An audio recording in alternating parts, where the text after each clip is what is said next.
जय जगन्नाथ बंधुगण आजिर विषय वस्तु हेउछि सप्ताहर केउं दिन रे जन्मलाभ करिथिबा पिला भाग्यशाली अटंती।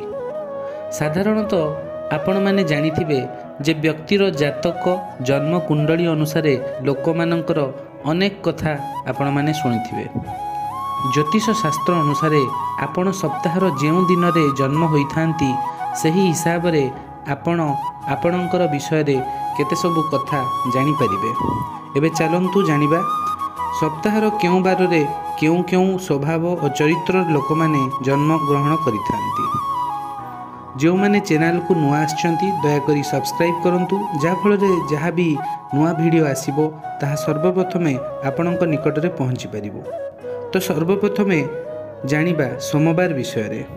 बंधुगण सोमवार दिन जन्म होइथिबा व्यक्ति सर्वदा समाज रे चर्चित रही थांती, किंतु एमानंकर पारिवारिक जीवन भल रही न थाए। एमानंकु सर्वदा कठिन समस्यार सामना करिबाकु पड़ी थाए। एमाने सर्वदा हसमुख होई थांती और बहुत मीठा कथा कही थांती। चंद्रंक सहित संबंध रहिबा कारणरू एमानंकर मन चंचल रही थाए और निरंतर विचार बदली थाए। एही लोकमाने बुद्धिमान, कलाप्रेमी, बहादुर एवं सुख दुखरे समस्तंकर सहित रही थांती। एही दिन जन्म होइथिबा व्यक्ति मानंकर स्मरण शक्ति बहुत रही थाए, किंतु एमानंकर भितरे धैर्य शक्ति बहुत कम रही थाए। तापरे जानिबा मंगलवार। मंगलवार दिन जन्मलाभ करिथिबा व्यक्ति क्रोधी, पराक्रमी, अनुशासन प्रिय, ऊर्जारे परिपूर्ण एवं नुआ विचार समर्थन करिबा स्वभाव होइथांती। एही दिन जन्म होइथिबा व्यक्ति मानकर उपरे मंगल ग्रहर विशेष प्रभाव रही थाए।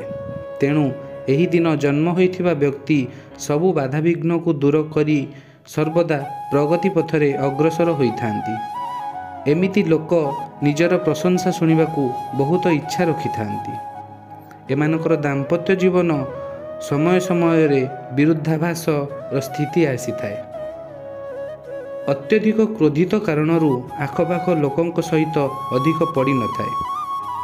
चलंतु जानिबा बुधवार। बुधवार दिनटी भगवान गणेशंक दिन होइथाए।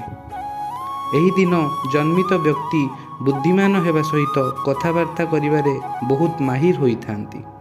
एमाने निजर परिवार प्रति बहुत समर्पित होइथांती एवं निजर परिवार प्रति किछि भी करिबाकू प्रस्तुत होइथांती। एमानंकु बहुत भाग्यशाली मना जाई थाए। एथिपई एमाने कौनसी भी समस्या रे फसिले मध्य सहजरे बाहर को बाहरी जाई थांती। गुरुवार। गुरुवार जन्म होइथिबा लोक बहुत आकांक्षी एवं गंभीर स्वभावर होइथांती एवं कौनसी भी कठिन समस्यार सामना बहुत साहसर सहित करिथांती। निजर विचार और भावना को अन्य मानकर सामना रे बहुत भल भावरे प्रकाश करिथांती। एही कारणरू एमानकर उपरे लोकमाने बहुत शीघ्र प्रभावित होइथांती। एमाने भल लोकंक सहित सांग होइथांती। एथिपई सांग मानंक पई एमानंकु सर्वदा खुशी मिलिथाए। शुक्रवार।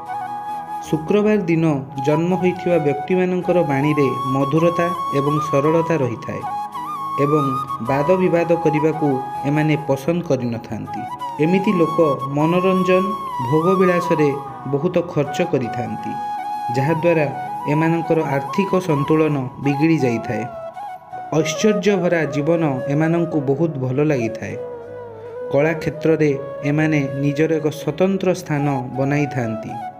प्रेम मामला रे एमाने गोटिए जगार रही पारंती नहीं।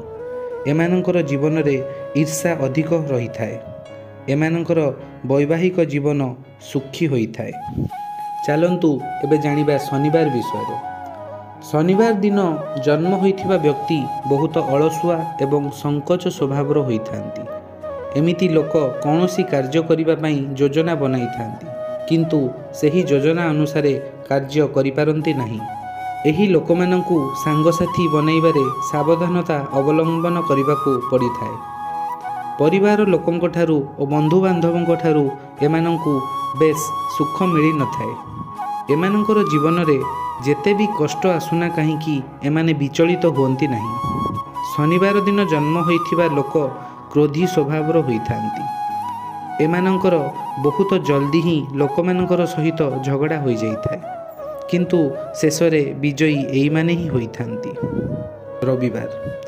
ରବିବାର ଦିନ ଜନ୍ମଲାଭ କରିଥିବା ବ୍ୟକ୍ତି କାହାର ଅଧୀନରେ କାମ କରିବାକୁ ପସନ୍ଦ କରିନଥାନ୍ତି, କାରଣ ରବିବାର ସମ୍ବନ୍ଧ ସୂର୍ଯ୍ୟଙ୍କ ସହିତ ରହିଥାଏ। ସୂର୍ଯ୍ୟ ସିଂହ ରାଶିର ସ୍ୱାମୀ ଅଟନ୍ତି ଏବଂ ସିଂହକୁ ସ୍ୱତନ୍ତ୍ରତା ପସନ୍ଦ ରହିଥାଏ। ଏମାନେ ସାମାନ୍ୟ ଭାଗ୍ୟଶାଳୀ ହୋଇଥାନ୍ତି, କମ୍ କଥା କହିଥାନ୍ତି ଏବଂ ଶିକ୍ଷା ଓ କଳା କ୍ଷେତ୍ରରେ ସମ୍ମାନ ଲାଭ କରିଥାନ୍ତି। ଏମାନେ ଘର ଓ ପରିବାର ଲୋକଙ୍କୁ ସାଙ୍ଗସାଥୀମାନଙ୍କୁ ଖୁସିରେ ରଖିବା ପାଇଁ ସର୍ବଦା ଚେଷ୍ଟା କରିଥାନ୍ତି। ଯଦି ଏମାନଙ୍କୁ ନେତୃତ୍ୱ କାର୍ଯ୍ୟ ଦିଆଯାଏ ତେବେ କୌଣସି ବି କ୍ଷେତ୍ରରେ ଏମାନେ ଭଲ ପରିଣାମ ହିଁ ଦେଇଥାନ୍ତି। ରବିବାର ସୂର୍ଯ୍ୟଙ୍କର ଦିନ ଅଟେ। ଏହି ଦିନ ଜନ୍ମଲାଭ କରିଥିବା ବ୍ୟକ୍ତି ତେଜସ୍ୱୀ, ଦୀର୍ଘ ଆୟୁ ଏବଂ ଭାଗ୍ୟଶାଳୀପୂର୍ଣ୍ଣ ହୋଇଥାନ୍ତି। ଯଦି ଏହି ଭିଡ଼ିଓଟି ଆପଣଙ୍କୁ ଭଲ ଲାଗିଥାଏ ତେବେ ନିଶ୍ଚୟ କମେଣ୍ଟ ମାଧ୍ୟମରେ ଆପଣଙ୍କର ସୁଚିନ୍ତିତ ମତାମତ ଜଣାଇବେ ଏବଂ ଭିଡ଼ିଓଟିକୁ ସେୟାର କରିବେ ଏବଂ ଚ୍ୟାନେଲକୁ ଯେଉଁମାନେ ନୂଆ ଆସିଛନ୍ତି ଚ୍ୟାନେଲକୁ ଦୟାକରି ସବସ୍କ୍ରାଇବ୍ କରିବେ। ଦେଖା ହେବ ଆଉ ଏକ ନୂଆ ଭିଡ଼ିଓରେ। ସେଥିପର୍ଯ୍ୟନ୍ତ ରହୁଛି। ଧନ୍ୟବାଦ। ଜୟ ଜଗନ୍ନାଥ।